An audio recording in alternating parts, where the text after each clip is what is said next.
everyone. So I am preparing to plant the sweet pea elegance lavender. It's supposed to be quite scented. These are lavender purple sweet pea, and I got these from Johnny's Seeds, and I bought the larger pack.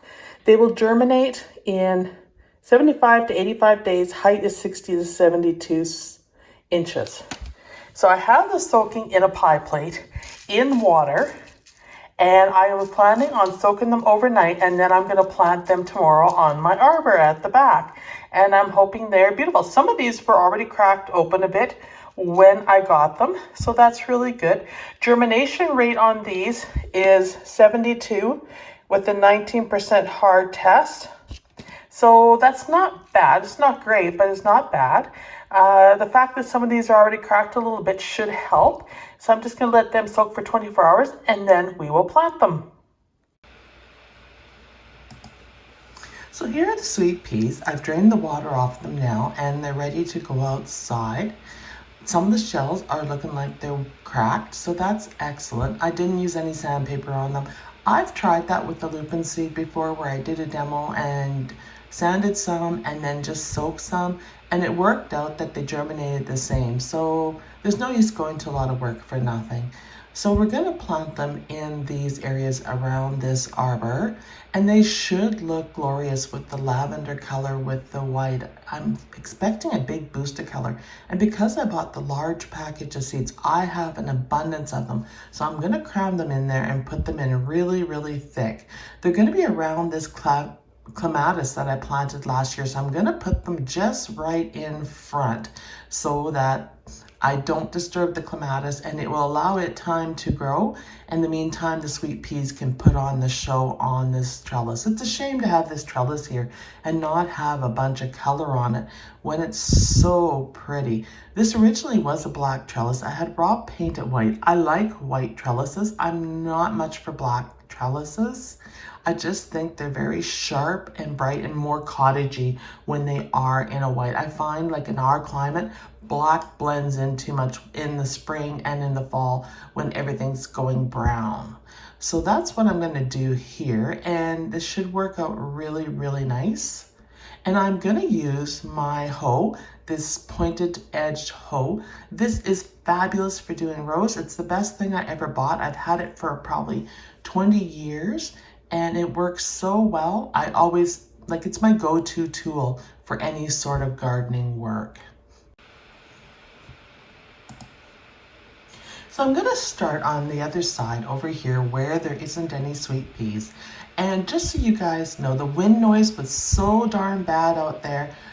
It was just so distorted. I had to re-record the audio because you guys weren't gonna enjoy it at all. And you'd probably curse me out, at least I would anyhow, for the audio being so bad. No amount of muffing the mic or anything was gonna help. So anyhow, I just went up and dug a row there, and I'm just gonna put so many of these sweet peas in there. It's just gonna be full.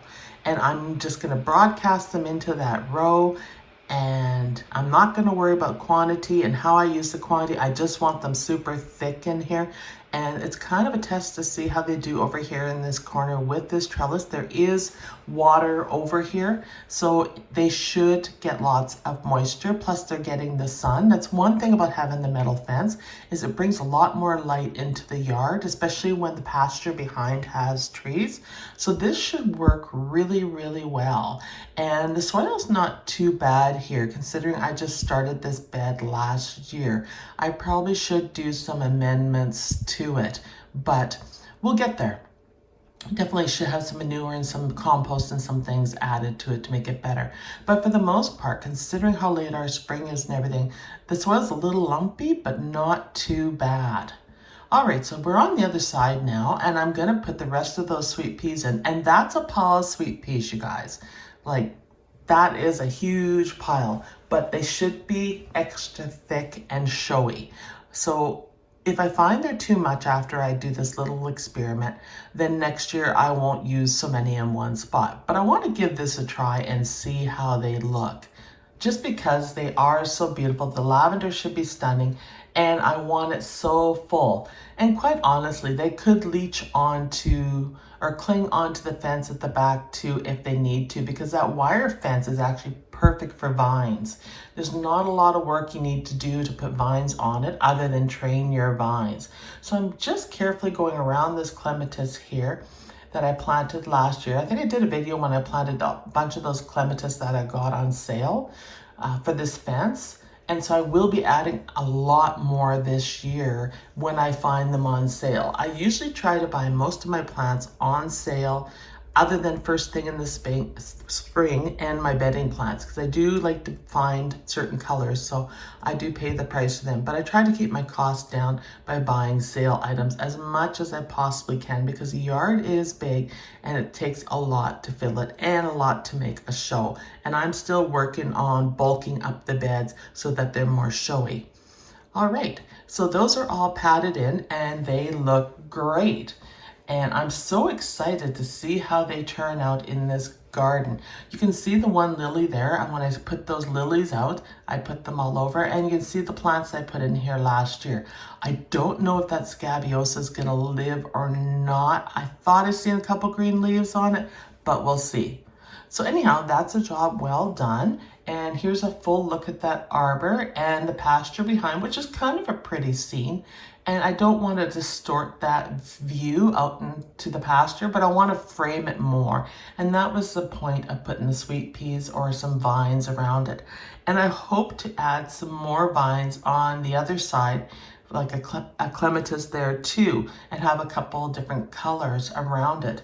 I also thinking I need more white in the garden. So some white clematis along the back of that fence and some other colors would be very, very pretty. I've got lots of fence to cover with vines, so it's going to take quite a bit of time to fill it in. But you can see how that's looking, and I'm happy with the results.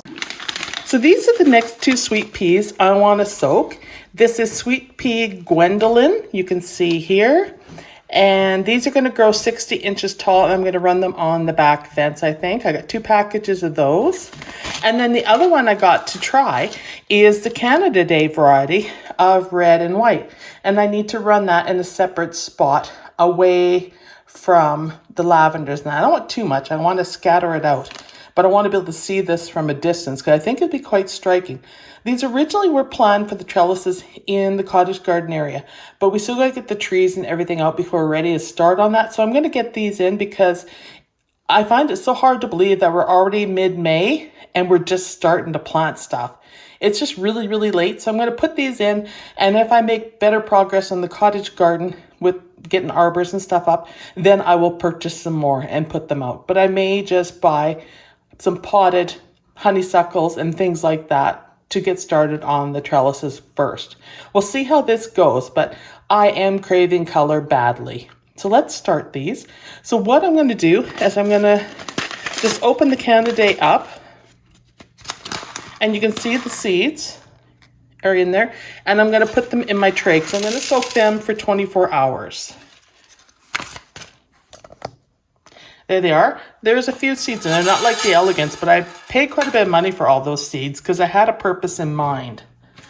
And then I have these clear plastic trays right here, and I'm going to empty the sweet peas in there.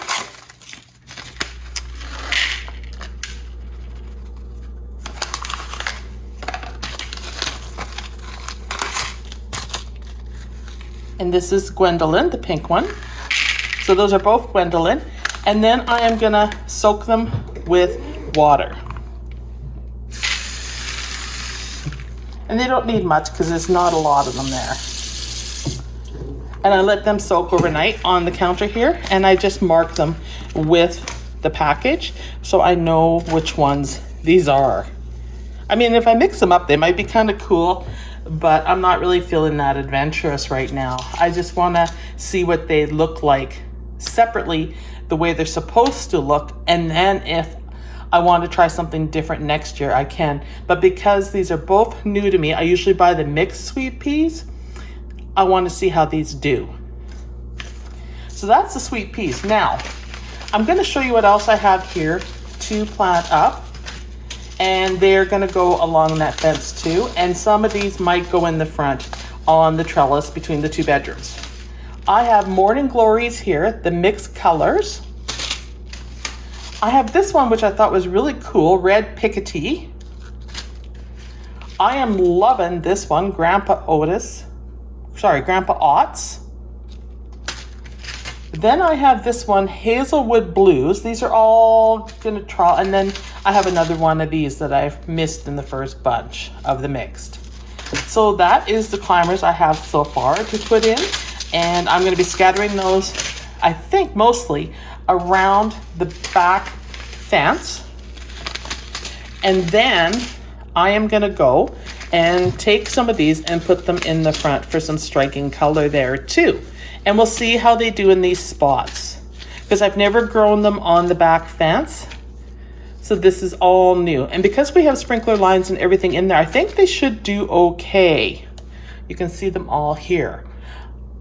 But we'll see how they produce back there and in the front. The front is very hot west sun. The back is scattered west sun, east sun. And in the back area there, it can be a little bit part shade, but the areas I'm putting these, I'm going to try hit the spots that are getting full sun. And these, I don't know if I need to soak. I think I do, because they're hard little seeds. Yeah, I do. So I'm going to soak these overnight too and set them up next in my containers. All right, that's it for this video. And let me know how you're doing, if you planted any sweet peas or morning glories or any vine crops. And I'd love to hear from you, how you're making out. Any tips and tricks, leave them in the comments. Love sharing the information. Thank you, everyone. See you in the next video.